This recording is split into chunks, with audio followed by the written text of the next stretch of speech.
नमस्कार दोस्तों, स्वागत है आपका एक्सिस इंस्टीट्यूट के यूट्यूब चैनल पे। हम अभी इस चैनल पे आप लोगों को इन्वायरमेंटल इंजीनियरिंग के बारे में बता रहे हैं और जो लगभग सभी एग्ज़ाम्स के लिए बहुत ही इम्पॉर्टेंट टॉपिक है और जनरली इसको लोग इग्नोर करके चलते हैं, लेकिन पीएससीज़ गेट या फिर आईएएस में इससे हमेशा क्वेश्चंस पूछे जाते रहे हैं और आगे भी पूछा ही जाएगा। इसलिए आप जितना अच्छा से अध्ययन करेंगे उतना अच्छा रहेगा। मैं बार बार आपको कहता हूं कि किसी भी एग्ज़ाम के प्रिपरेशन के लिए इस बात का ध्यान रखना है आपको कि आपको सिलेबस ज़रूर देखना चाहिए और एज पर सिलेबस आपको प्रिपरेशन करना चाहिए। कोई भी एग्ज़ाम टफ़ नहीं होता है, ये आपके पूरे मेंटलिटी पर डिपेंड करता है। आप उसको अगर टफ़ बनाना चाहते हैं तो टफ़ होता है, अदरवाइज़ आप सिलेबस के अकॉर्डिंग अध्ययन कीजिए और फिर आप आसानी से सफलता प्राप्त कर सकते हैं। आप चाहते हैं हमारा वीडियो आपको लगातार मिलता रहे, इसी प्रकार से मिलता रहे, तो आप ज़रूर हमारे वीडियो को सब्सक्राइब कीजिए और जिन्होंने सब्सक्राइब किया उनको बहुत बहुत धन्यवाद। आज हम लोग वाटर सप्लाई का नेक्स्ट टॉपिक देखेंगे। अभी तक हम लोग पहले देखे थे कंड्यूट ऑफ वाटर सप्लाई और सेकेंड हमने देखा था quality control of water. Now हम लोग अब देखेंगे क्वालिटी कंट्रोल में हम लोगों ने ये चीज़ सीखा कि किसी भी पार्टिकुलर कंपाउंड या फिर इम्प्योरिटीज वाटर में मिले हुए हैं, उसका एक परमिसिबल लिमिट क्या हो सकता है और उस परमिसिबल लिमिट में अगर वो प्रेजेंट नहीं है तो उसका साइड इफ़ेक्ट हमारे हेल्थ पर क्या पड़ सकता है। इन सब बातों को हमने क्वालिटी कंट्रोल में देखा था, जिसमें मैंने आपको physical characteristics of water, chemical characteristics of water and biological characteristics of water बताया। अब हमारा नेक्स्ट जो टॉपिक है that is the purification of water. अब हम लोग उस परमिसिबल वैल्यू को लाने के लिए वाटर को प्यूरीफाई करेंगे कि जो हमने देखा डाटा कि इस पार्टिकुलर थिंग्स का क्या पार्टिकुलर परमिसिबल वैल्यू हो सकता है, उस परमिसिबल वैल्यू में लाने के लिए हम लोग वाटर को ट्रीट करते हैं। कह सकते हैं या तो प्यूरिफिकेशन ऑफ वाटर या फिर ट्रीटमेंट ऑफ वाटर। तो हम लोग देखते हैं कि ट्रीटमेंट ऑफ वाटर और प्यूरिफिकेशन ऑफ वाटर किस प्रकार से किया जाएगा। तो हमारा टॉपिक है आज ट्रीटमेंट ऑफ वाटर।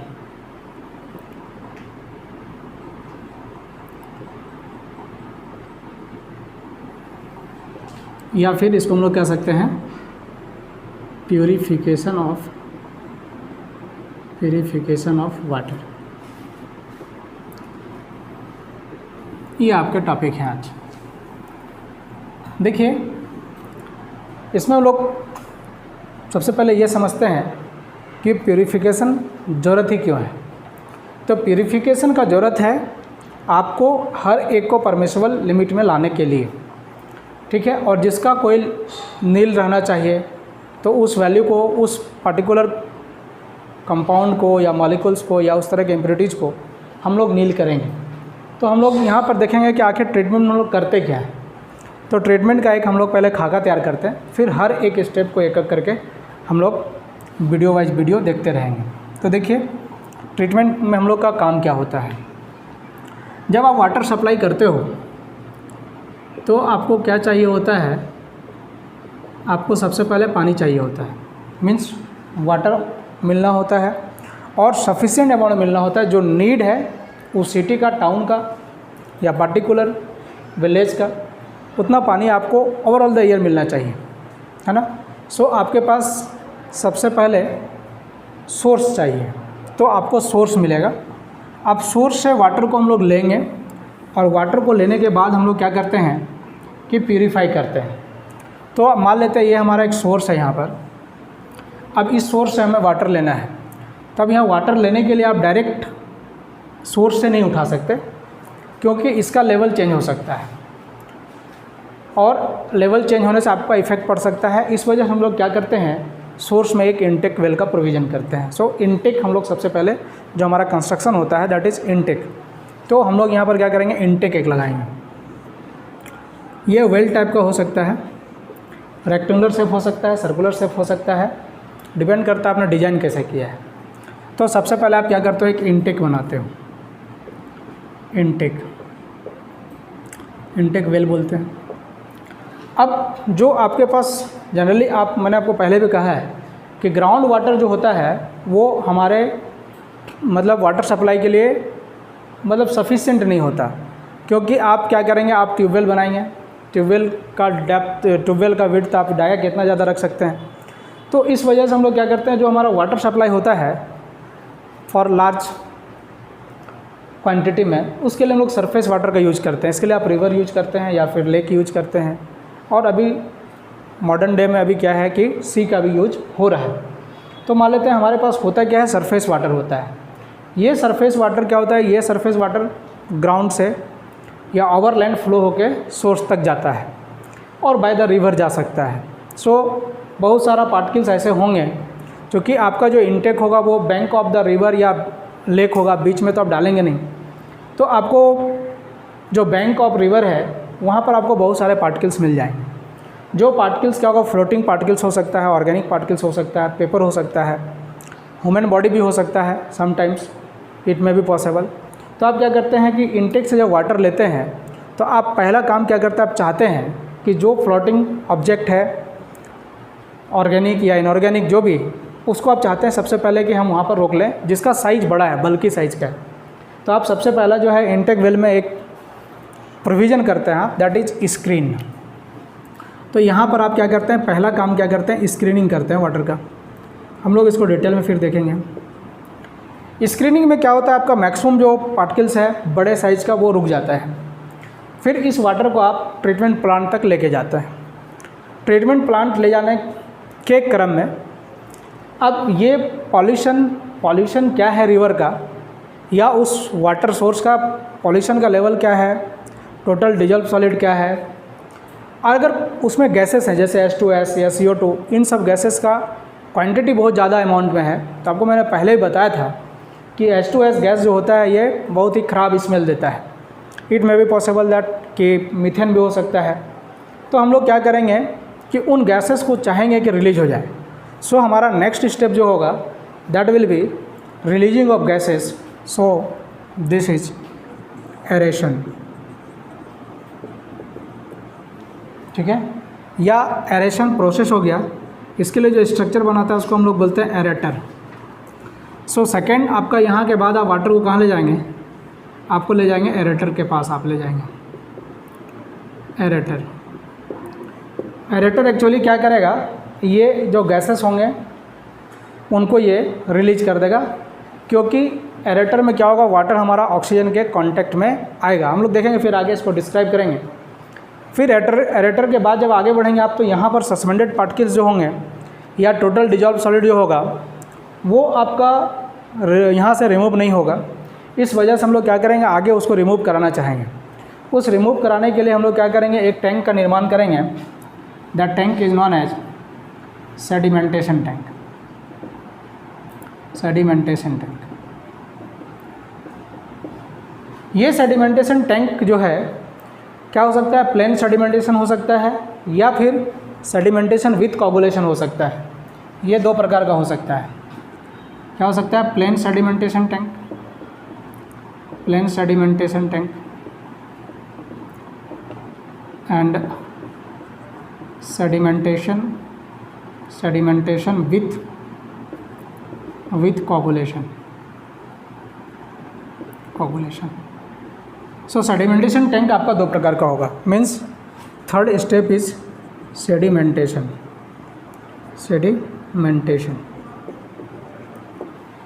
अब प्लेन सेडिमेंटेशन का टैंक का यूज हम लोग कब करेंगे, या फिर हम लोग कोगुलेशन विथ सेडिमेंट का यूज कब करेंगे, हम लोग आगे डिस्क्राइब करेंगे। सेडिमेंटेशन से आपके पार्टिकल्स जो है जनरली रिमूव हो जाएंगे, लेकिन सेडिमेंटेशन में सारे पार्टिकल्स रिमूव होंगे ज़रूरी नहीं है। कुछ पार्टिकल्स आपके जो हैं वो 100% यहाँ से रिमूव नहीं होगा, और ख़ास करके जो बायोलॉजिकल कैरेक्टरिस्टिक्स ऑफ वाटर है, बैक्टीरिया वगैरह है, वो भी आपका यहाँ पर से रिमूव नहीं होगा।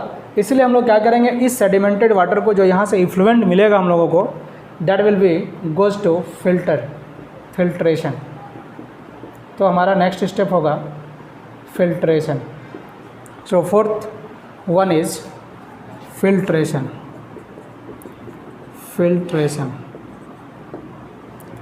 अब जब फिल्ट्रेशन हो जाएगा तो फिल्टर दो प्रकार का होता है। यहाँ पर हम लोग देखेंगे we have two types of filter. एक ग्रेविटी फ़िल्टर होगा, ग्रेविटी फ़िल्टर होगा, and second one is pressure filter होगा, प्रेशर फ़िल्टर होगा। So we have two types of filter here, gravity filter and pressure filter. Gravity filter के फिर दो types होंगे, one is slow sand filter, slow sand filter, and another one is rapid sand filter, rapid sand filter. So filtration होगा, filter के type पर depend करेगा कि how much bacteria it can remove. Filter कौन सा use कर रहे हैं, स्लो सैंड फ़िल्टर यूज़ कर रहे हैं या रैपिड सैंड फ़िल्टर यूज़ कर रहे हैं या प्रेशर फ़िल्टर यूज़ कर रहे हैं, उस पर डिपेंड करेगा कि कितना बैक्टीरिया को ये रिमूव कर सकता है, कलर को कितना रिमूव कर सकता है, ऑर्डर्स को कितना रिमूव कर सकता है। बट जो पार्टिकल्स यहाँ से रह गया था सेडिमेंटेशन टैंक से, उस पार्टिकल को, टोटल डिजॉल्व सॉलिड को ये कम्प्लीटली रिमूव कर लेगा। जो भी यहाँ से बचा हुआ है ये 60% तक रिमूव कर देता है। ये जो है ये 60% तक टोटल डिजॉल्व सॉलिड को रिमूव कर लेगा। टोटल डिजॉल्व सॉलिड, या फिर आप कह सकते हैं टोटल सॉलिड लिखता चलेगा, टोटल सॉलिड को ये 60% तक रिमूव कर लेता है। रिमेनिंग जो 40% बच रहा है that will be remove by the filtration. अब फिल्टर होने के बाद चूँकि बायोलॉजिकल जो बैक्टीरिया है उसको ये 100% रिमूव नहीं कर सकता है, स्लो सैंड फिल्टर 98 से 99% तक बैक्टीरिया को रिमूव कर देता है। बट ये बहुत ज़्यादा स्लो होने के कारण मॉडर्न एरा में इसका यूज़ नहीं हो रहा है। एक्चुअली ये 1829 से यूज हो रहा था। जब से वाटर ट्रीटमेंट का यूनिट बना तब से स्लो सैंड फिल्टर का यूज किया जा रहा था, लेकिन इसके बहुत स्लो होने के कारण और बहुत बड़ा एरिया लेने की वजह से स्लो सैंड फिल्टर अभी कम्प्लीटली ऑब्सोल्यूट हो चुका है।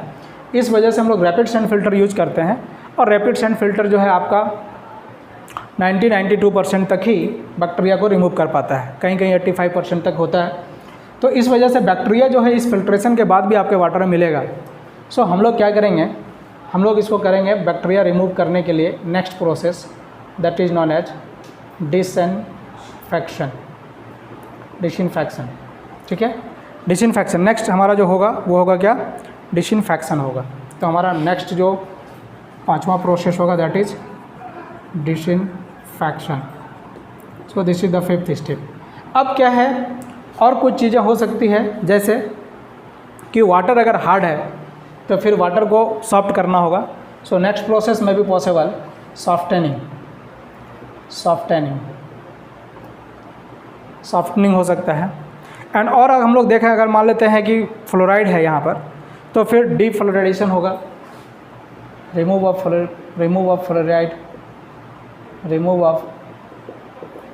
फ्लोराइड।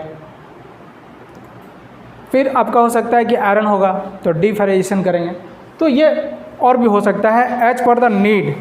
जो हमारा यहाँ से जो वाटर ले रहे हैं, हम यहाँ से जो वाटर ले रहे हैं, that water is known as raw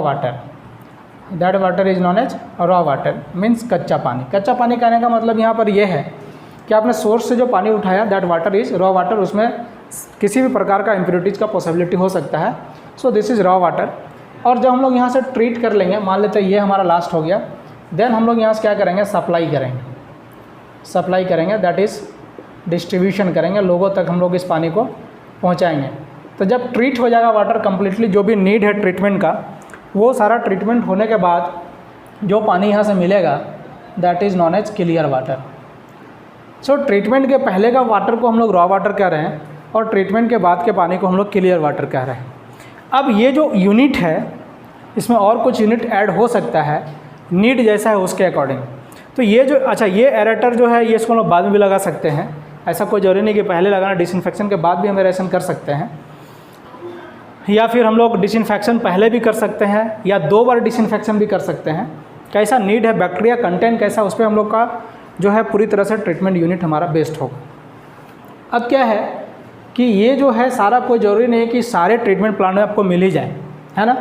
अब मान लेते हैं वाटर हमारा बहुत क्लियर है, टर्बिडिटी हमारा बहुत कम है, हमेशा टर्बिडिटी कम मिलता है, मान लेते हैं 10 NTU के नीचे 10 NTU के नीचे हमारा टर्बिडिटी रहता है, और फिर किसी प्रकार के गैसेस से मिक्स होने की संभावना नहीं है, तो हम लोग क्या कर सकते हैं, सिंपल सेडिमेंटेशन फिल्ट्रेशन के बाद हम लोग डिसइंफेक्शन करके वाटर को भेज सकते हैं। तो ये यूनिट डिपेंड करेगा कि रॉ वाटर कैसा है।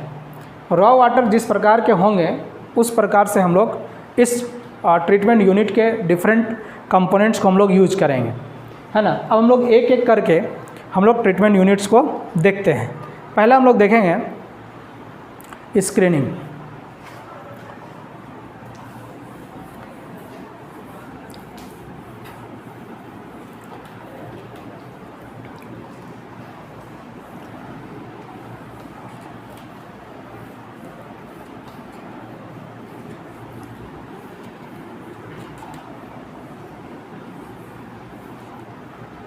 हम लोग फर्स्ट देखेंगे दैट इज स्क्रीनिंग।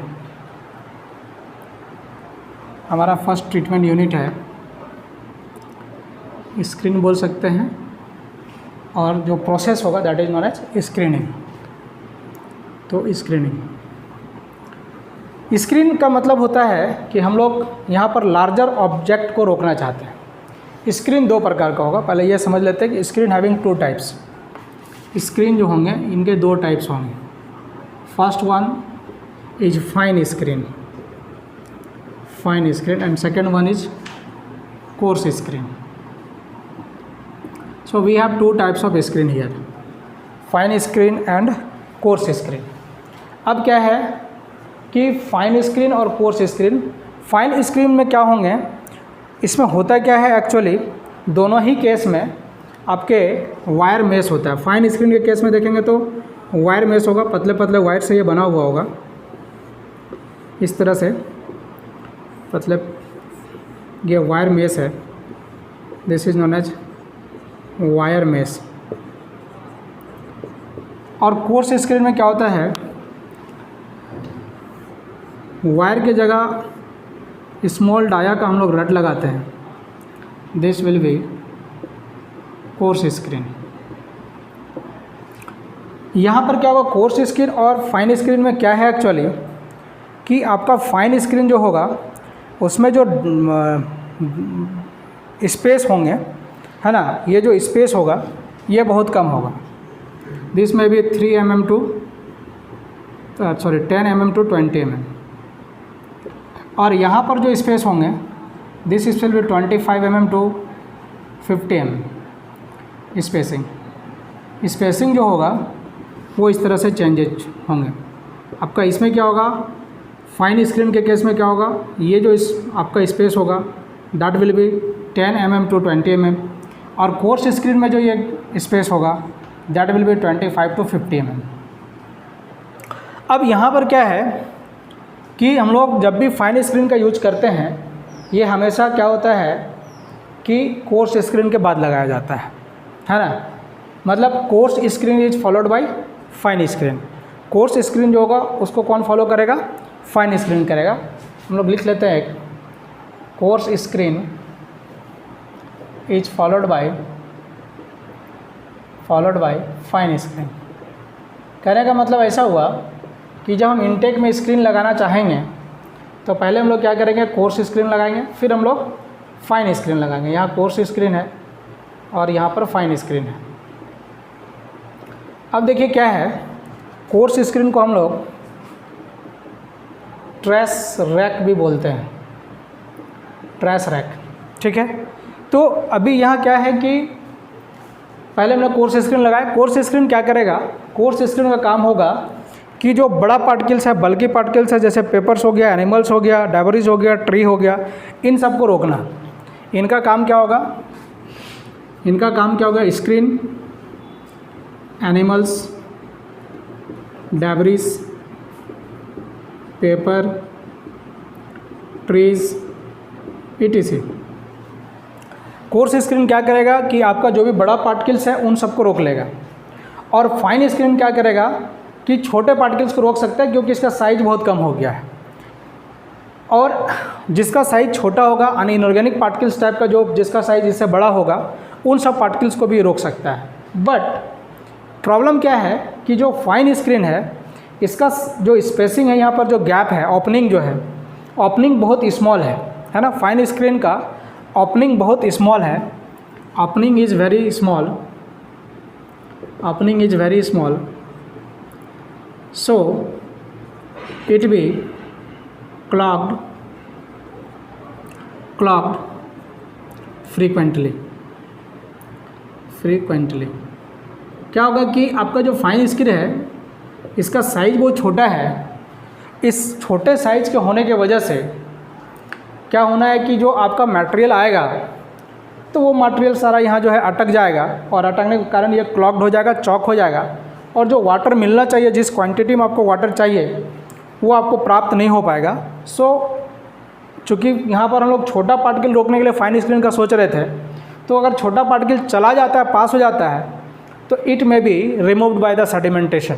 अभी हमने सेडिमेंटेशन के बारे में बताया था आपको, तो सेडिमेंटेशन में हम लोग इस पार्टिकल को रोक सकते हैं। So fine screen is now absolute here. अब जो है इसको हम लोग यूज नहीं करते हैं ना, not used in day, not used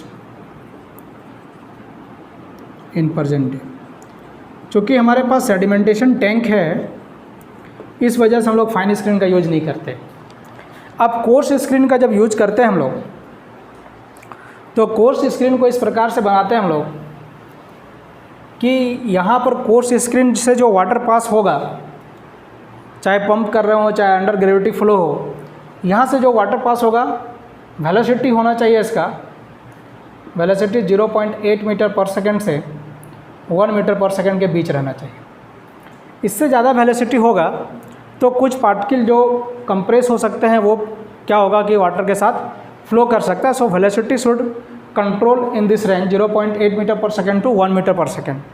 इसको जो लगाया जाता है कोर्स स्क्रीन को, इसको हम लोग कुछ इंक्लाइन लगाते हैं, कुछ इस प्रकार से कोर्स स्क्रीन को कुछ इस प्रकार से इंक्लाइन हम लोग लगाते हैं। ये जो इंक्लिनेशन होता है जनरली 45 डिग्री पर होता है। हम लोग क्या करते हैं, इसको इंक्लाइन लगाते हैं, और ये जो इंक्लिनेशन होगा that inclination will be 45 degree to 60 degree. Incline होने के वजह से क्या होगा कि एरिया ऑफ ओपनिंग इंक्रीज हो जाएगा, है ना। कोर्स स्क्रीन को जो है प्रोवाइडेड